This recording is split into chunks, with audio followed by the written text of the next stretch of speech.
신명기 17장 1절에서 13절 말씀입니다. 흠이나 악질이 있는 소와 양은 아무것도 내 하나님 여호와께 드리지 말지니 이는 내 하나님 여호와께 가증한 것이 됨이니라. 내 하나님 여호와께서 내게 주시는 어느 성중에서든지 너희 가운데 어떤 남자나 여자가 내 하나님 여호와의 목전에 악을 행하여 그 언약을 어기고 가서 다른 신들을 섬겨 그것에게 절하며 내가 명령하지 아니한 일월 성신에게 절한다 하자. 그것이 내게 알려짐으로 내가 듣거든 자세히 조사해 볼지니 만일 그 일과 말이 확실하여 이스라엘 중에 이런 가증한 일을 행함이 있으면 너는 그 악을 행한 남자나 여자를 네 성문으로 끌어내고 그 남자나 여자를 돌로 쳐 죽이되 죽일 자를 2사람이나 3사람의 증언으로 죽일 것이요 한 사람의 증언으로는 죽이지 말 것이며 이런 자를 죽이기 위하여는 증인이 먼저 그에게 손을 댄 후에 뭇 백성이 손을 댈지니라. 너는 이와 같이 하여 너희 중에서 악을 제할지니라. 내 성중에서 서로 피를 흘렸거나 다투었거나 구타하였거나 서로 간에 고소하여 네가 판결하기 어려운 일이 생기거든 너는 일어나 내 하나님 여호와께서 택하실 곳으로 올라가서 레위 사람 제사장과 당시 재판장에게 나아가서 물으라. 그리하면 그들이 어떻게 판결할지를 네게 가르치리니 여호와께서 택하신 곳에서 그들이 네게 보이는 판결의 뜻대로 네가 행하되 그들이 네게 가르치는 대로 삼가 행할 것이니 곧 그들이 네게 가르치는 율법의 뜻대로 그들이 네게 말하는 판결대로 행할 것이요 그들이 네게 보이는 판결을 어겨 좌로나 우로나 치우치지 말 것이니라. 사람이 만일 무법하게 행하고 내 하나님 여호와 앞에 서서 섬기는 제사장이나 재판장에게 듣지 아니하거든 그 사람을 죽여 이스라엘 중에서 악을 제하여 버리라. 그리하면 온 백성이 듣고 두려워하여 다시는 무법하게 행하지 아니하리라. 아멘. 하나님의 말씀입니다. 거룩한 공동체를 세우는 언약 백성의 증언과 판결이라는 말씀의 제목으로 하나님의 말씀 나누겠습니다. 먼저 1절 말씀입니다. 흠이나 악질이 있는 소와 양은 아무것도 내 하나님 여호와께 드리지 말지니 이는 내 하나님 여호와께 가증한 것이 됨이니라. 이스라엘이 하나님의 백성으로서 먼저 온전함을 보여야 할 그 첫 번째 부분은 하나님께 드리는 제물에 대한 부분이었습니다. 이스라엘 백성은 하나님께 제물을 드릴 때에 흠이 없이 정말 온전한 것으로 하나님께 드렸어야 됐습니다. 흠이 있는 제물은 종류와 상관없이 하나님이 받으실 수 없는, 좀 더 원어에 충실하다면 하나님께서 혐오하시는 제물입니다. 이렇게 흠이나 악질이 있는 짐승을 제물로 드린다라는 것은 하나님께서 혐오하실 뿐만 아니라 가증히 여기시는 그러한 것들입니다. 이처럼 구약시대 이스라엘 백성은 가축을 제물로 드렸죠. 그런데 오늘날 현대를 살아가는 여러분과 저에게 있어서 우리가 희생 제물을 드리지 않기 때문에 제물을 직접 잡아서 그렇게 드릴 일은 없습니다. 대신 수입의 일부를 이렇게 헌금으로 하나님께 드리게 되죠. 그런데 우리가 하나님께 드리는 그 헌금도 바로 이렇게 흠이 있는 제물과 같이 흠이 있는 헌금이 있을 수 있을까? 그러한 헌금도 정말 가증한 것이 될 수 있는 것일까? 대답은 당연히 예스입니다.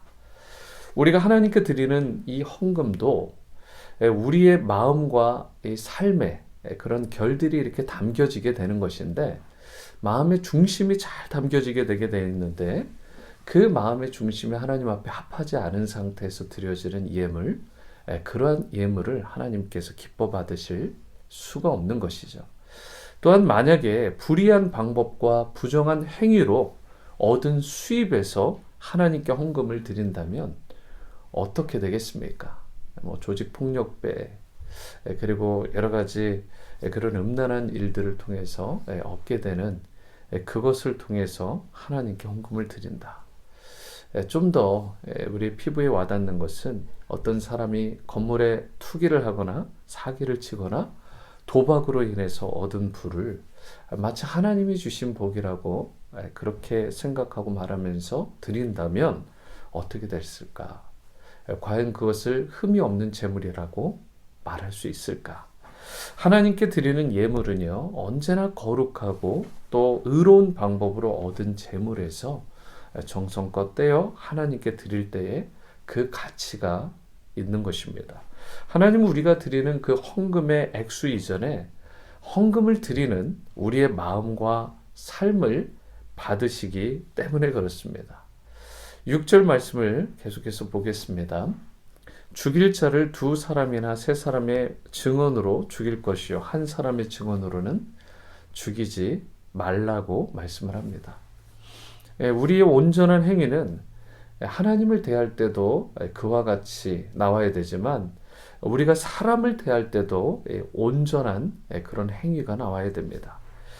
이스라엘 백성은 누군가 우상을 숨겼다라는 소식을 듣게 되면 그 사실 여부를 조사를 한 다음에 두세 사람의 증언을 근거로 판결을 내렸어야 됩니다.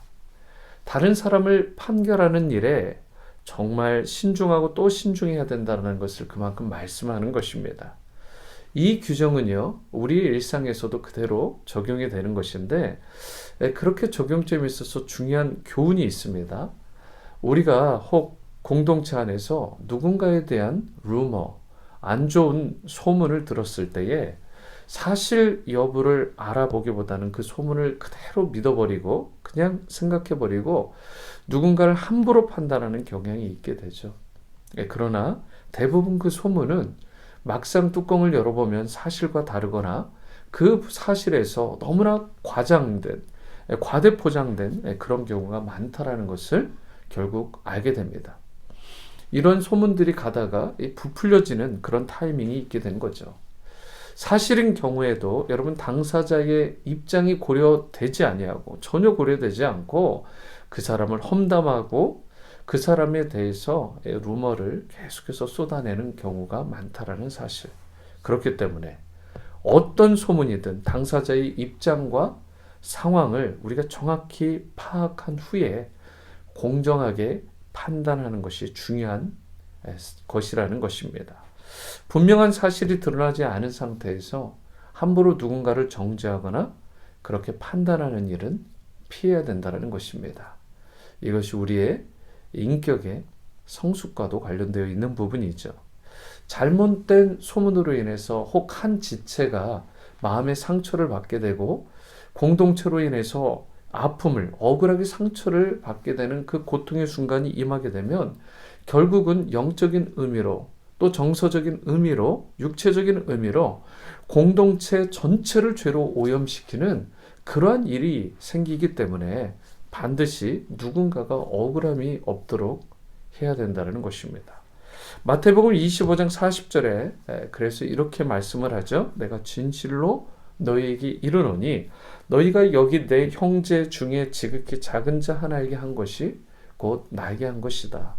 예수님께서 굉장히 중요시하는 것은 little one, 정말 지극히 작아 보이는 소자.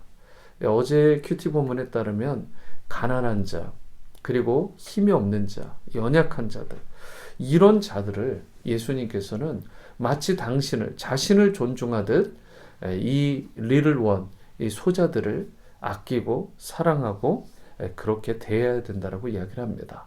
우리 공동체 안에서도 그리고 이 지역과 또 나라와 민족을 보더라도 결국은 이 little one, 작은 소자들을 어떻게 대하느냐에 따라서 그 커뮤니티 그리고 그 공동체의 건강성과 그리고 성숙도가 결정되는 것입니다. 우리 오늘이 침례교회는 그런 면에서 참 좋은 교회고 계속해서 더욱더 이전보다 좋아지는 교회라고 믿습니다.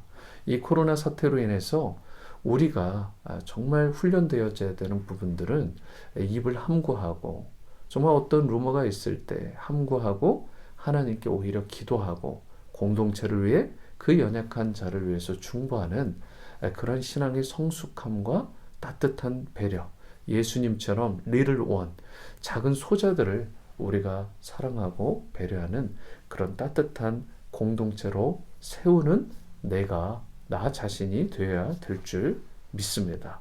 여러분, 우리가 이렇게 예수님을 닮아서 정말 남들을 정말 존중하고, 또 어떤 일이 있을 때 그 사람에 대해서 신중하게 그렇게 대하는 것이 우리가 가져야 될 올바른 그런 성숙한 크리스찬의 태도라는 것입니다. 확인되지 않은 소문만으로 함부로 정죄하지 않는 그런 태도들을 우리가 요즘과 같이 정말 다른 사람들과 많이 부딪히지 않는 이런 시간들 가운데 훈련하고 또 훈련해서 우리의 습관으로 정말 자리매김할 때까지 하나님께서 기대하시는 그 온전함의 그 성숙함에 이르는 여러분과 제가 될 수 있게 되기를 바랍니다. 말씀을 맺겠습니다. 이 세상은 온전하지 못할 뿐만 아니라 또한 어그러져 있고 깨어져 있는 것이 사실입니다. 12절 말씀과 같이 무법한 사람들, 그리고 악한 사람들로 가득한 세상임을 우리가 보게 됩니다. 하나님께 대항하고, 그리고 하나님과의 관계가 단절된 인생은 누구나 이와 같이 악하고 공명정대지 않은 그렇게 하나님의 근심거리가 될 수밖에 없는 것입니다. 저와 여러분들이 이런 세상 속에서 우리 믿는 자들을 정말 크리스찬으로서 내가 먼저 인간적인 그런 생각들, 세상적인 풍조에 내가 휩쓸리고 넘어갈 것이 아니라 하나님의 말씀을 깊이 있게 묵상하고 그 말씀의 잣대대로 우리가 하나님을 대하고 또 이웃을 대하고 특별히 리틀원 소자들을 대할 수 있는 그러한 은혜가 있었으면 좋겠습니다. 좌로나 우로나 치우치지 않는 그런 온전한 크리스찬의 모습이 그 영성과 성품과 인격과 육체가 그 거룩함이 우리 가운데 충만하게 임하게 되기를 소망합니다. 일평생 정말 온전한 몸과 마음으로 하나님을 섬기고 온전한 행함을 통해서 사람들을 정말 따뜻하게 배려하고 또 이해하고 존중히 여기며 대함으로써 주님께서 정말 기뻐하시는 삶, 세상에 선한 영향력을 끼치는 정말 칭찬 듣는 그런 귀한 믿음의 성도 다 되어질 수 있게 되기를 주님의 이름으로 축원합니다. 기도하십니다. 사랑과 은혜의 주님, 이 세상을 살아가면서 예수님께서 말씀하셨듯 여기 있는 이 작은 리틀 원 소자에게 한 것이 나에게 곧 한 것이라 말씀하신 그 말씀을 붙들고 혹 내가 듣는 루머들, 이 소식들이 잘못된 것일 수 있음을 알고 우리가 정말 성숙하고 또 인격적으로 정말 하나님 보시기에 아름다운 모습으로 빚어져서 정말 입을 함구하고 정말 억울한 사람이 생기지 않도록 내가 루머의 통로가 되지 않게 하시고 오히려 하나님께 기도하게 하시고 그 영혼들을 위해서 중보할 수 있는, 그래서 주님이 기뻐하시는 따뜻한 은혜의 공동체 또 사랑의 공동체로 우리 가정과 또 우리 믿음의 공동체와 이 사이가 더 아름다워지는 일에 내가 쓰임받을 수 있도록 은혜 베풀어 주시옵소서. 또한 하나님께 흠이 없는 좋은 것으로 드려야 된다라는 이 성숙과 이러한 아름다운 모습들이 우리 가운데 자리매김할 수 있게 도와주셔서 정말 짜투리 시간, 짜투리 물질, 짜투리 라이프를 드릴 것이 아니라 최고의 시간과 물질과 최고의 내 삶을 주님 앞에 온전히 올려드리는 주님의 기쁨이 되는 우리 모든 오늘의 성도 다 되어지게 도와주옵소서. 예수님의 이름으로 기도드립니다. 아멘.